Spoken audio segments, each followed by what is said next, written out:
Hello everyone, this is AI Digital with a brand new topic, Apple's iPhone 15 Pro Max.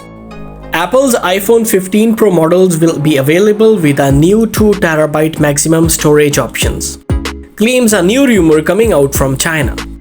According to news aggregator account, a Korean Naver blog, a supplier source has confirmed that the iPhone 15 Pro and iPhone 15 Pro Max will be available with double the maximum capacity storage as the iPhone 14 Pro models.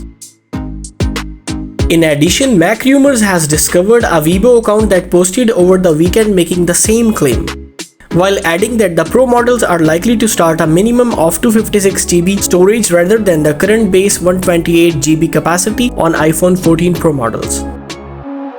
Such storage bumps could also dovetail with rumors that Apple is set to increase the price of iPhone 15 Pro models this year. Tech analysts expect price hikes for this year's Pro model. If that's accurate, the iPhone 15 Pro Max could be pricing starting at $1,199. If Apple did increase the base storage of iPhone 15 Pro, all models would become capable of recording ProRes in 4K at 30 FPS. We'll know for sure what Apple has in store for the iPhone 15 Pro in just over a month. Apple's annual iPhone event is expected to take place on either Tuesday, September 12 or Wednesday, September 13. Thank you for watching. Do not forget to like, share and subscribe.